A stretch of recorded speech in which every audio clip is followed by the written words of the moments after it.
ಸ್ನೇಹಿತರೆ, ಚರಿತ್ರೆ ಮತ್ತೊಂದು ವಿಡಿಯೋಗೆ ನಿಮಗೆಲ್ಲ ಪ್ರೀತಿಯ ಸ್ವಾಗತ. ಸ್ನೇಹಿತರೆ, ಇವತ್ತು ನಮ್ಮ ದೇಶದ ಪ್ರತಿಯೊಂದು ಅಡುಗೆ ಮನೆಯಲ್ಲಿ ಒಂದು ರೀತಿಯ ಅಘೋಷಿತ ಆತಂಕ ಶುರುವಾಗಿದೆ. ಅದರ ಜೊತೆಗೆ ಹೋಟೆಲ್ ಇಂಡಸ್ಟ್ರಿ, LPG ಬಳಸುವ ಇತರ ಸಣ್ಣ ಪುಟ್ಟ ಇಂಡಸ್ಟ್ರಿಗಳಿಗೂ ಒಂದೇ ಟೆನ್ಷನ್. ಸಿಲಿಂಡರ್ ಖಾಲಿ ಆದರೆ ನೆಕ್ಸ್ಟ್ ಏನು? ಎಮರ್ಜೆನ್ಸಿಗೆ ಎಕ್ಸ್ಟ್ರಾ ಸಿಲಿಂಡರ್ ಬುಕ್ ಮಾಡುವ ಪ್ಲಾನ್ ಇಟ್ಕೊಳ್ಳೋಣ ಅಂದ್ರೆ ಸ್ಟಾಕ್ ಇಲ್ಲ, ಬುಕ್ಕಿಂಗ್ ತೆಗೆದುಕೊಳ್ತಾ ಇಲ್ಲ. ಹೋಟೆಲ್ಗಳಿಗೆ ದಿನಕ್ಕೆ ಬೇಕಾದಷ್ಟು ಸಪ್ಲೈ ಸಿಗ್ತಿಲ್ಲ. ಇರಾನ್ ಮತ್ತು ಇಸ್ರೇಲ್ ನಡುವೆ ನಡೀತಾ ಇರುವ ಭೀಕರ ಯುದ್ಧ ಭಾರತದ ಎನರ್ಜಿ ಸೆಕ್ಯೂರಿಟಿಯನ್ನ ಮತ್ತು ಇಷ್ಟು ದೊಡ್ಡ ದೇಶದ ಸೆಕ್ಯೂರಿಟಿಯನ್ನ ಎಕ್ಸ್ಪೋಸ್ ಮಾಡಿದೆ ಅಂತಲೇ ಹೇಳಬಹುದು. ಯಾಕಂದ್ರೆ ಭಾರತ ತನ್ನ 65% ಅಡುಗೆ ಅನಿಲಕ್ಕೆ ವಿದೇಶಿ ಆಮದಿನ ಮೇಲೆ ಡಿಪೆಂಡ್ ಆಗಿದೆ. ಅಂದ್ರೆ ವರ್ಷಕ್ಕೆ ಸುಮಾರು 21 ಮಿಲಿಯನ್ ಟನ್ LPG ಯನ್ನ ನಾವು ಬೇರೆ ದೇಶಗಳಿಂದ ಡಾಲರ್ ಕೊಟ್ಟು ತರಿಸಿಕೊಳ್ತಾ ಇದ್ದೇವೆ. ಯುದ್ಧ ನಡೆದಾಗ್ಲೆಲ್ಲ ಸಪ್ಲೈ ಕಟ್ ಆಗುತ್ತೆ, ಬೆಲೆ ಗಗನಕ್ಕೇರುತ್ತೆ. ಪೆಟ್ರೋಲ್ ಡೀಸೆಲ್ದು ಇದೇ ಕತೆ. ಆದರೆ ಇಷ್ಟೆಲ್ಲ ಕಷ್ಟಗಳ ನಡುವೆ ಒಂದು ಭರವಸೆಯ ಬೆಳಕು ಕಾಣಿಸಿದೆ.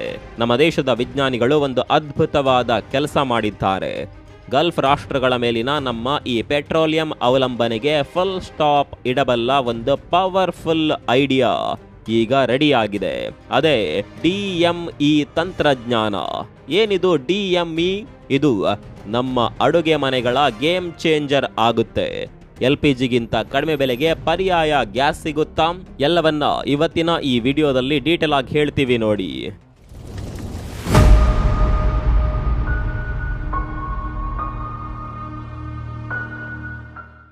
ಏನಿದು DME? LPGಗೆ ಪರ್ಯಾಯ ಅಸ್ತ್ರ. ಸ್ನೇಹಿತರೆ, ನಾವೀಗ ಬಳಸ್ತಾ ಇರುವ LPG ಅಂದ್ರೆ ಲಿಕ್ವಿಫೈಡ್ ಪೆಟ್ರೋಲಿಯಂ ಗ್ಯಾಸ್ನಲ್ಲಿ ಹೆಚ್ಚಾಗಿ ಪ್ರೊಪೇನ್ ಮತ್ತು ಬ್ಯೂಟೇನ್ ಅನ್ನುವ ಅನಿಲಗಳಿರುತ್ತವೆ.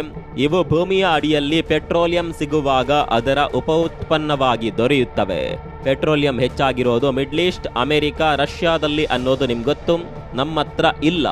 ಆದರೆ ನಮ್ಮ ಪುಣೆಯ CSIR NCL national chemical laboratory ವಿಜ್ಞಾನಿಗಳು ಒಂದು ಹೊಸ ಇಂಧನವನ್ನ ಡೆವಲಪ್ ಮಾಡಿದ್ದಾರೆ. ಭಾರತೀಯ ಅನಿಲ ಬೇಡಿಕೆಯನ್ನ ಪೂರೈಸೋದಕ್ಕೆ LPGಗೆ ಪರ್ಯಾಯ ವಸ್ತು ಕಂಡುಹಿಡಿದಿದ್ದಾರೆ. ಅದರ ಹೆಸರೇ ಡೈಮೀಥೈಲ್ ಈಥರ್. ಅಂದ್ರೆ ಶಾರ್ಟ್ ಆಗಿ ಇದನ್ನ DME ಅಂತ ಕರೀತಾರೆ. ಇದು ನೋಡೋದಕ್ಕೆ ಹಾಗೂ ಫೀಲ್ ಮಾಡೋದಕ್ಕೆ ಸುಮಾರು 90% ನಷ್ಟು LPG ತರಾನೇ ಇರುತ್ತೆ. ಮುಖ್ಯವಾಗಿ ವಿಜ್ಞಾನಿಗಳು ಇದನ್ನ ಎಷ್ಟು ಪ್ಲಾನ್ ಮಾಡಿ ಡಿಸೈನ್ ಮಾಡಿದ್ದಾರೆ ಅಂದ್ರೆ, ನೀವೀಗ ಬಳಸ್ತಾ ಇರುವ ಅದೇ ಗ್ಯಾಸ್ ಸ್ಟವ್, ಅದೇ ಬರ್ನರ್ ಮತ್ತು ಅದೇ ಪೈಪ್ಲೈನ್ಗಳಲ್ಲಿ LPG ಬದಲಿಗೆ ಈ DME ಅನ್ನ ಯೂಸ್ ಮಾಡಬಹುದು. ಅಂದ್ರೆ ಯಾವುದೇ ಎಕ್ಸ್ಟ್ರಾ ಖರ್ಚು ಇಲ್ಲದೆ ನಿಮ್ಮ ಮನೆಯ ಒಲೆಗಳನ್ನ ಬದಲಾಯಿಸದೆಯೇ ಈ ಹೊಸ ಗ್ಯಾಸ್ ಅನ್ನ ಬಳಸಬಹುದು ಅನ್ನೋದು ಇಲ್ಲಿನ ಬಿಗ್ ಪ್ಲಸ್ ಪಾಯಿಂಟ್. ಹಾಗಿದ್ರೆ ಇದು LPG ರೀತಿ ಉರಿಯೋದಕ್ಕೆ ಹೇಗೆ ಸಾಧ್ಯ? ಇದು ತಯಾರಾಗೋದು ಹೇಗೆ ಹೇಳ್ತೀವಿ ಕೇಳಿ. ಸ್ನೇಹಿತರೆ, ಈ DME ಅನಿಲ ತಯಾರಿಸೋದಕ್ಕೆ ಕಚ್ಚಾ ತೈಲದ ಅವಶ್ಯಕತೆ ಇಲ್ಲ. ವಿಜ್ಞಾನಿಗಳು ಹೇಳುವ ಪ್ರಕಾರ ಇದನ್ನ ನಾವು ನಮ್ಮ ದೇಶದಲ್ಲೇ ಹೇರಳವಾಗಿ ಸಿಗುವ ಕಲ್ಲಿದ್ದಲು ಮತ್ತು ಕೃಷಿ ತ್ಯಾಜ್ಯ ಅಂದ್ರೆ ಅಗ್ರಿಕಲ್ಚರಲ್ ವೇಸ್ಟ್ ಬಳಸಿಕೊಂಡು ತಯಾರಿಸಬಹುದು. ಅಷ್ಟೇ ಅಲ್ಲ, ವಾತಾವರಣದಲ್ಲಿರುವ ಕಾರ್ಬನ್ ಡೈಆಕ್ಸೈಡ್ ಅನ್ನ ಬಳಸಿಕೊಂಡು ಕೂಡ ಈ ಇಂಧನವನ್ನ ಉತ್ಪಾದಿಸಬಹುದು. ಪ್ರಮುಖವಾಗಿ ಮೆಥನಾಲ್ ಅನಿಲದಿಂದ ಈ DME ತಯಾರಾಗುತ್ತೆ. ಈಗ ನಾವು ಪೆಟ್ರೋಲ್ ಡೀಸೆಲ್ಗೆ ಮಿಕ್ಸ್ ಮಾಡ್ತಾ ಇರುವ ಎಥನಾಲ್ ಜೊತೆ ಇದನ್ನ ಕನ್ಫ್ಯೂಸ್ ಮಾಡ್ಕೊಳ್ಬೇಡಿ. ಮೆಥನಾಲ್ ಬೇರೆ, ಎಥನಾಲ್ ಬೇರೆ. ಎರಡು ಕೂಡ ದಹನಶೀಲ ಅಂದ್ರೆ ಬೆಂಕಿ ಕೊಟ್ರೆ ಉರಿಯುವಂತಹ ಅನಿಲಗಳು. ಜೋಳ, ಕಬ್ಬಿನಂತಹ ನೈಸರ್ಗಿಕ ವಸ್ತುಗಳಿಂದ ನಾವು ಎಥನಾಲ್ ಅನ್ನ ತೆಗೆಯುವಂತೆ ಮೆಥನಾಲ್ ಅನ್ನ ಕೂಡ ತೆಗಿಬಹುದು. ಜೊತೆಗೆ ಲ್ಯಾಬ್ ನಲ್ಲಿ ಕೃತಕವಾಗಿಯೂ ಕೂಡ ಉತ್ಪಾದನೆ ಮಾಡಬಹುದು. ಆ ಉತ್ಪಾದನೆಗೆ ಬೇಕಾದ ಸಂಪನ್ಮೂಲಗಳು ಭಾರತದಲ್ಲಿ ಬೇಕಾದಷ್ಟಿವೆ. ಇದರರ್ಥ ಏನು?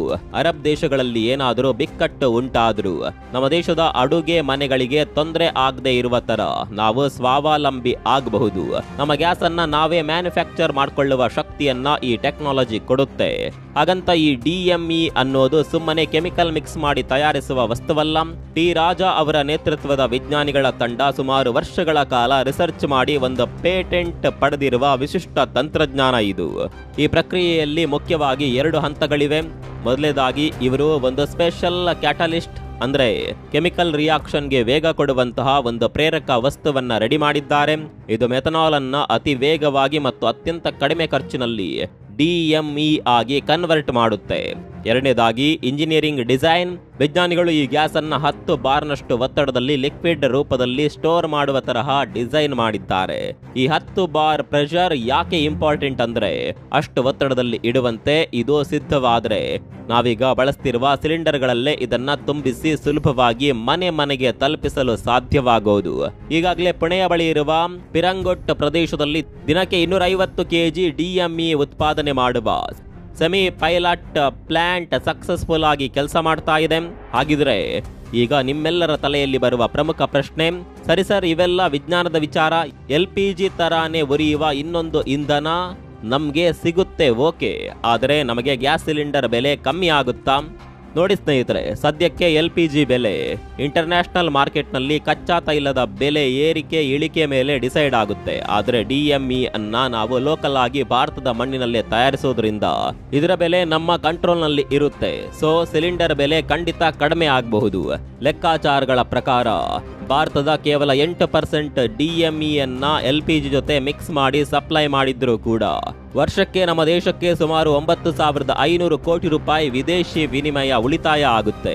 ಯೋಚನೆ ಮಾಡಿ, 9,000 ಕೋಟಿ ರೂಪಾಯಿ ಅಂದ್ರೆ ಬಹಳ ದೊಡ್ಡ ಉಳಿತಾಯ. ಇನ್ನು ಮೆಥನಾಲ್ ಅನ್ನ ಕಲ್ಲಿದ್ದಲು ಅಥವಾ ತ್ಯಾಜ್ಯದಿಂದ ತಯಾರಿಸಿದ್ರೆ ಈ DME ಬೆಲೆ LPGಗಿಂತಲೂ 1.8 ಪಟ್ಟು ಕಡಿಮೆ ಆಗುವ ಸಾಧ್ಯತೆ ಇದೆ ಅಂತ ವಿಜ್ಞಾನಿಗಳು ಅಂದಾಜಿಸಿದ್ದಾರೆ. ಅಂದ್ರೆ ಭವಿಷ್ಯದಲ್ಲಿ ನಮಗೆ ಅಗ್ಗದ ದರದಲ್ಲಿ ಗ್ಯಾಸ್ ಸಿಗುತ್ತೆ. ಅದಕ್ಕೆ ಭಾರತ ದೊಡ್ಡ ಸ್ಕೇಲ್ ನಲ್ಲಿ ಇದನ್ನ ತಯಾರು ಮಾಡಬೇಕಷ್ಟೇ. ಒಮ್ಮೆ ನಾವು ದೇಶೀಯವಾಗಿ ಮೆಥನಾಲ್ ಉತ್ಪಾದನೆಯನ್ನ ದೊಡ್ಡ ಮಟ್ಟದಲ್ಲಿ ಶುರು ಮಾಡಿದ್ರೆ ಈ DME ತಂತ್ರಜ್ಞಾನ LPGಗೆ ಪೂರ್ಣ ಪ್ರಮಾಣದ ಪರ್ಯಾಯ ಆಗೋದ್ರಲ್ಲಿ ಡೌಟೇ ಇಲ್ಲ. ಇದು ಕೇವಲ ಅಡುಗೆ ಮನೆಗೆ ಅಷ್ಟೇ ಅಲ್ಲ, ದೊಡ್ಡ ದೊಡ್ಡ ಕೈಗಾರಿಕೆಗಳಿಗೂ ಇಂಧನ ಒದಗಿಸುವ ಶಕ್ತಿ ಹೊಂದಿದೆ. ಸೇಫ್ಟಿ ವಿಚಾರದಲ್ಲಿ ಇದು LPG ಹಾಗೂ ಎಥನಾಲ್ಗಿಂತ ಸ್ವಲ್ಪ ಡೇಂಜರ್ ಅನ್ನುವ ಕಾರಣಕ್ಕೆ ಇದನ್ನ ಸೇಫ್ ಆಗಿ ಬಳಸೋದೇಗೆ ಅನ್ನೋದಕ್ಕೆ ರಿಸರ್ಚ್ ನಡೀತಾ ಇದೆ. ಹೀಗೆ ಒಂದಷ್ಟು ಟೆಕ್ನಿಕಲ್ ಸಮಸ್ಯೆಗಳನ್ನ ನಾವು ಗೆದ್ರೆ LPGಗೆ ಪರ್ಯಾಯ ಮಾರ್ಗ ಸಿಕ್ತು ಅಂತಲೇ ಅರ್ಥ. ಸದ್ಯಕ್ಕೆ ಇದು ಪರೀಕ್ಷಾರ್ಥ ಹಂತಗಳನ್ನ ಮುಗಿಸಿ ಕಮರ್ಷಿಯಲ್ ಆಗಿ ಬರಲು ಸಿದ್ಧವಾಗ್ತಿರುವ ರಿಪೋರ್ಟ್ಸ್ ಇವೆ.